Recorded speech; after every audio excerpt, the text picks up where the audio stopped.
दुख अपनी मान्यता के अनुसार है।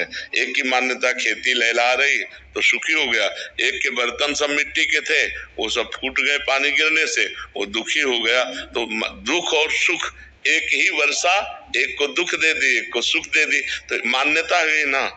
अपनी मान्यता बिगड़ गई, अपनी मान्यता बन गई तो सुख और दुख का ये कोई शाश्वत सुख नहीं है। शाश्वत भगवान का सुख है। यदि हम नाम जप करें, सत्संग सुने और भगवान के भरोसे हो जाएं तो हम सुख दुख से निपट सकते हैं। नहीं तो पीस डालता है आदमी, इतना दुखी हो जाता है कर लेता है।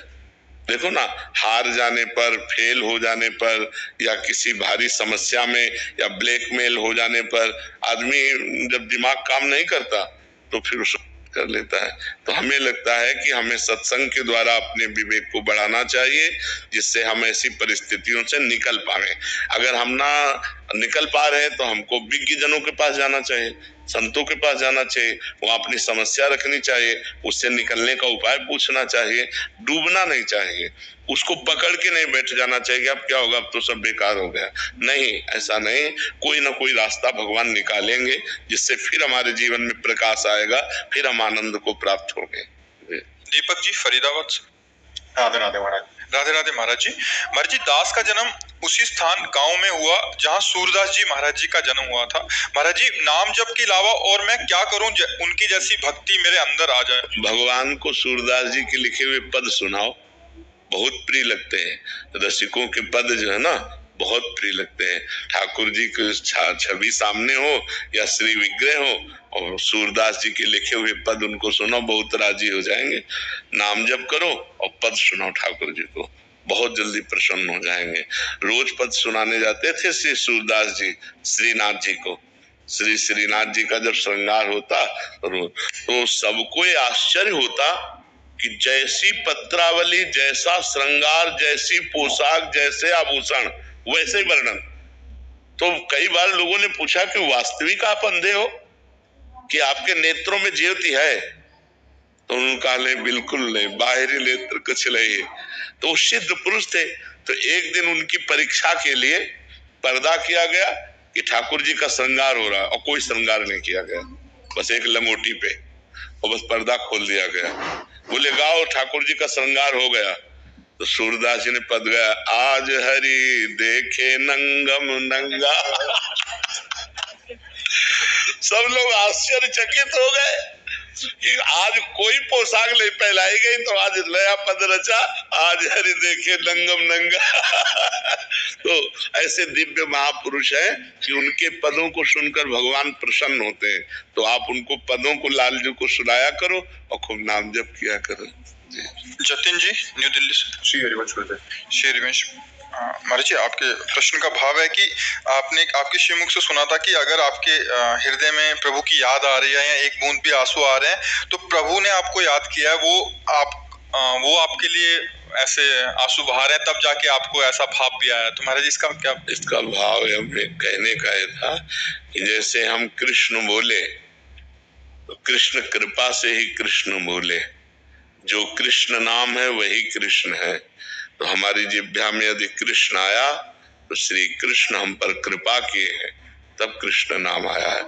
अगर हमें प्रभु के प्रति रोना आ रहा है तो प्रभु हमें प्यार कर रहे हैं इसलिए रोना आ रहा है। अगर हम प्रभु के लिए व्याकुल हैं तो प्रभु हमसे मिलने के लिए व्याकुल है। हम प्रभु के मार्ग में चल रहे हैं तो प्रभु हमें चला रहे हैं, इसलिए हम चल पा रहे हैं। तो सर्वस्व कृपा ही है, सर्वत्र कृपा ही है, सर्वस्व कृपा ही है। भक्त का सर्वस्व कृपा ही है। भगवान की कृपा से मार्ग में आना, भगवान की कृपा से नाम जप होना, भगवान की कृपा से संत जन मिलना, भगवान की कृपा से भगवत कथा वार्ता मिलना, भगवान की कृपा से भगवान के चिंतन में डूबना, ये सब कृपा से ही है। ये भाव कहने का है जी। श्रेय मिश्रा जी कानपुर से। श्री हरिवंश महाराज जी। महाराज जी, आप पूछना चाह रहे हैं कि अगर कोई भगवान का नाम लेके अपना मतलब करता है तो क्या उसको भगवत प्राप्ति होगी? नहीं नहीं, कदापि नहीं। जो कानून के विरुद्ध है वो दंडनीय अपराध है, तो उसे अपराध का भोग भोगना होगा। कहीं भी हमारे शास्त्र में या भारतीय कानून में आत्महत्या करने की स्वीकृति नहीं है। स्वीकृति नहीं। अगर आप आत्महत्या करते हुए, उपाय करते हुए पकड़े जाए तो आपको सजा होगी। आप आत्महत्या नहीं कर सकते। ये हमारे भारतीय कानून में भी है और भागवतिक कानून में यदि आत्महत्या करते हैं तो आप भूत प्रेत की। सब कहते हैं हर स्टोरी पे नया लुक, क्या चल रहा है? कूल बनने के चक्कर में वॉलेट कर दिया खाली। ये वोक नहीं, ये ब्रोक जनरेशन है। आई नो ये जनरेशन आपको समझ नहीं आती, पर थैंकफुली मिंत्रा ने हमें क्रैक कर लिया। इस कैमरा फ्रेंडली जनरेशन को दिए पॉकेट फ्रेंडली प्राइसेस, क्योंकि लोग जो भी कहें जवाब हमारे लुक्स देंगे। ट्राई मिंत्रा, स्ले करो, सेटल नहीं। उसका बहुत अधापतन हो जाएगा, ऐसा कभी नहीं करना चाहिए। आत्महनन गति बहुत निंदनीय होती है। हाँ, वो आत्महत्या कभी उद्धार को प्राप्त नहीं होगा, कल्पों कल्पों भटकता रहेगा। इसलिए आत्म कभी किसी को नहीं करनी चाहिए। ये सबसे बड़ा अपराध है। हर समस्या का समाधान है, लेकिन हर समस्या का समाधान आत्मसाइड थोड़ी कि आप हत्या कर लो, ऐसा नहीं है। क्या करोगे तो दुर्गति को प्राप्त हो जाओगे। क्यों? तुम्हारे दिमाग में विचार कैसे आया?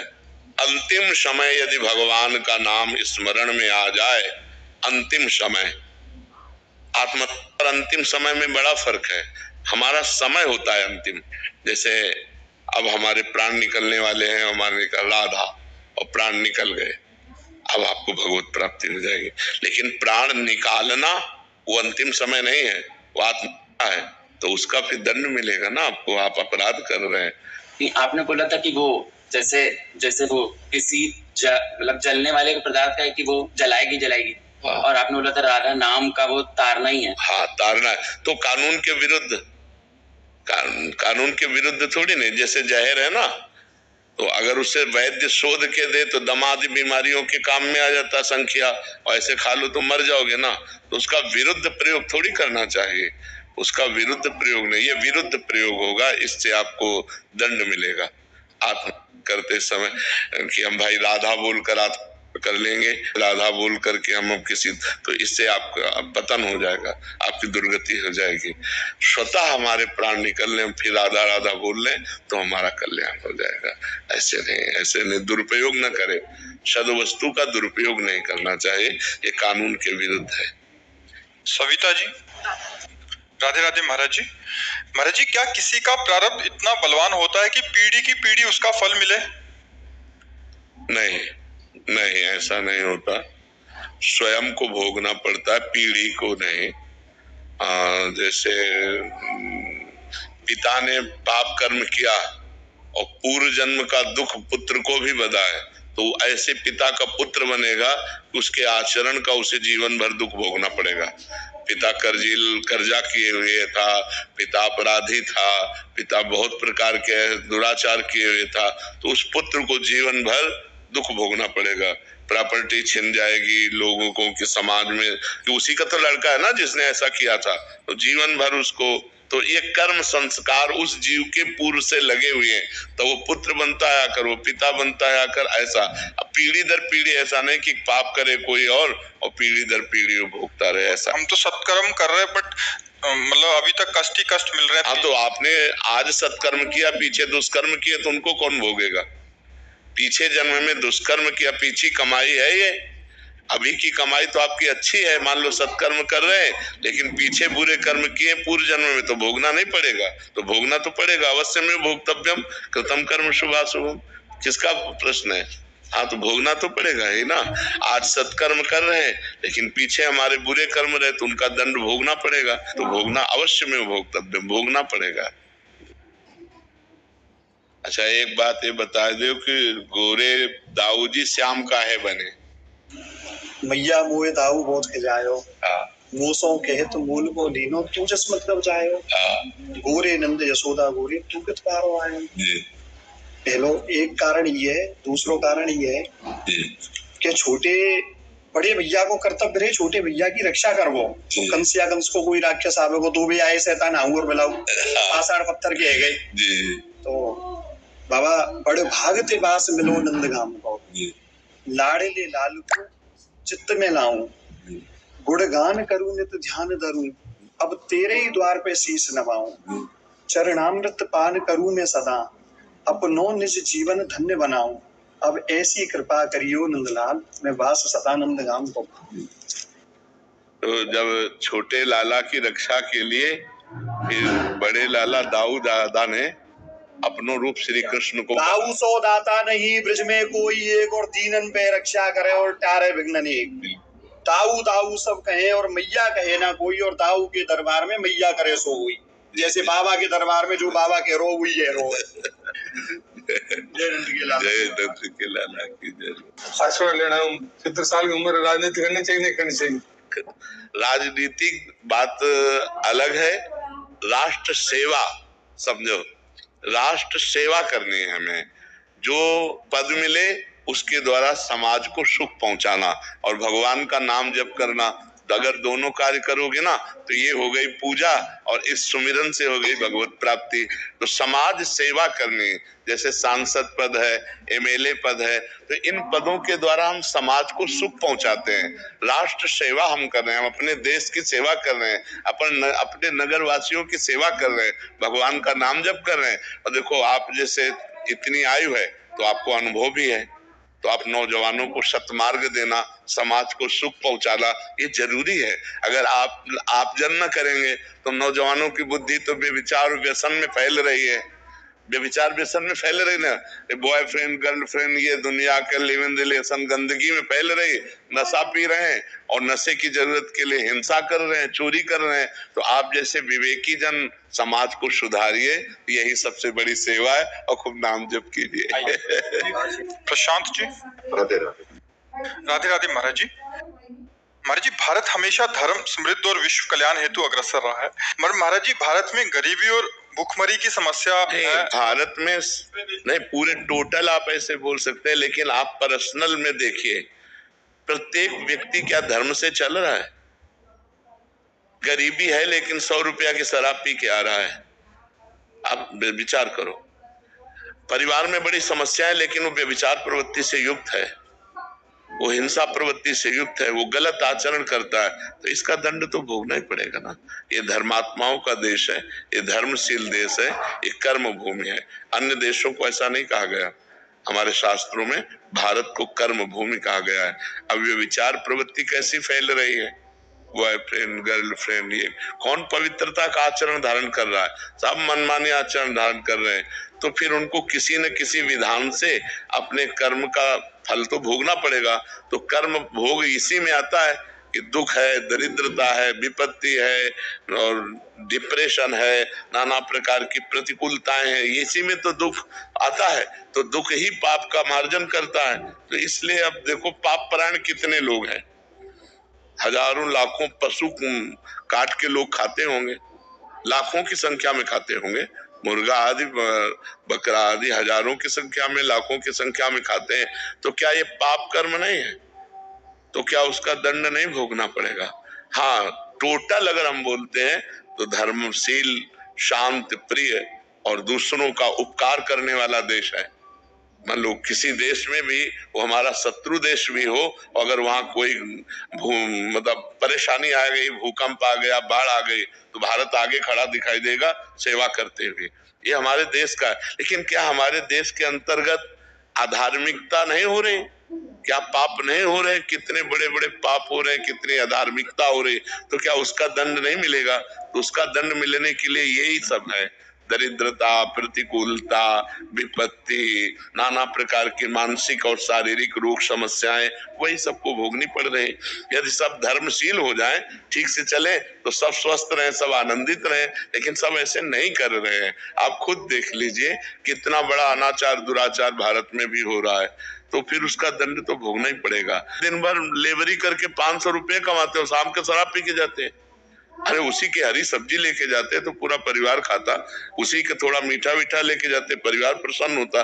लेकिन शराब पिए और ढंगते हुए ऐसे जा रहे हैं। ये लाखों की समस्याएं हैं, लाखों की समस्याएं, एक की समस्या नहीं, लाखों लोगों की है। भगवान ने तुम्हें दिया है तो तुम अपना मनोरंजन मार करके दूसरे का जीवन यापन कर सकते हो। हजारों ऐसे हैं जो बीमारी से परेशान है और अर्थ की अव्यवस्था है, और तुम 50,000 फूक रहे हो। भगवान ने तुम्हें दिया है माना, तो तुम 50,000 मनोरंजन में फूक रहे हो। यदि उनको दे देते तो गरीबों के घर बस जाते। तो ऐसे कितने लोग हैं जो विचार नहीं कर पा रहे कि हम अपने भारत का सहयोग करें। हमारे भारत की गरीबी दूर कैसे होगी? जिनके पास अपार धनराशि है वो गरीबों को ऐसी व्यवस्था करें, तो ऐसी मति गति कहाँ है?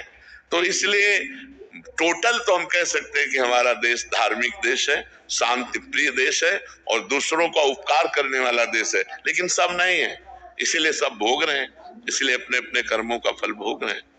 रमेश जी नोएडा से। श्री हरिवंश। श्री हरिवंश महाराज जी, आपके चरणों में कोटि कोटि प्रणाम। महाराज जी मेरे कुछ संशय हैं, कृपया निवारण करने का कृपा करें। महाराज जी क्या पद्मासन में कुछ और क्रियाएं कर सकते हैं, जैसे कीर्तन, पाठ पढ़ना, वार्तालाप या भोजन करना आदि? नहीं, पद्मासन में मंत्र जाप, नाम जप और शांत भाव से बैठ सकते हैं, बस, और नहीं। ये नहीं कि पद्मासन लगा के भोजन पा रहे हैं, पद्मासन लगा करके हम पाठ।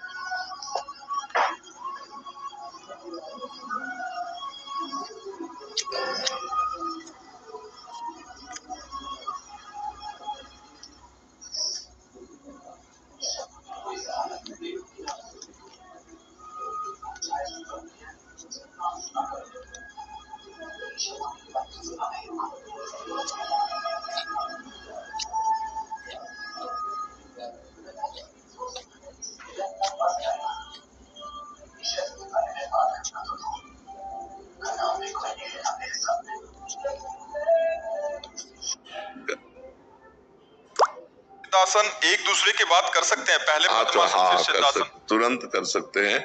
जैसे आप 40 मिनट 1 घंटा पद्मासन लगाए तो आप तुरंत फिर सिद्धासन में भी बैठ सकते हैं, दोनों में बैठ सकते हैं। महाराज जी कल परसों आप अभी साधकों को जो बता रहे थे कि जैसे पद्मासन पे लगा के उससे बहुत फायदा होगा महाराज जी, 4। हाँ, उसमें क्या होता है कि वायु संशोधन, पहला वायु संशोधन होता है कि जैसे हमने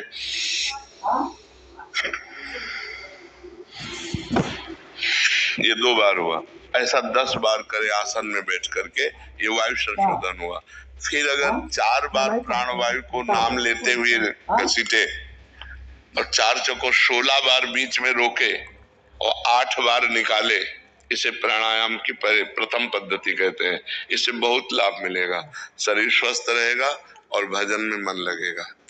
और महाराज जी ये मतलब 10 बार एक साथ करना है महाराज? हाँ, 10 बार एक बार, पर अभ्यास करने के लिए 1-1, 2-2 से शुरू करें। गृहस्थ आश्रम में भी कर सकते हैं? आराम से कर सकते हैं, बहुत सरल है। मतलब 2 प्राणायाम कर ले, फिर 3 कर ले, फिर 4 कर ले, धीरे धीरे 10 की संख्या में पहुंचे। पर वो स्वास्थ्य लाभ क्या क्या मिलेगा इससे? सबसे पहला लाभ होगा कि मन शांत होने लगेगा, शरीर निरोग होने लगेगा, प्राणवायु बलिष्ठ सूक्ष्म हो जाएगी और भजन में मन लगने लगेगा, ब्रह्मचर्य ठीक हो जाएगा। बहुत से लाभ ही लाभ है इसमें। हानि तब है जब इसके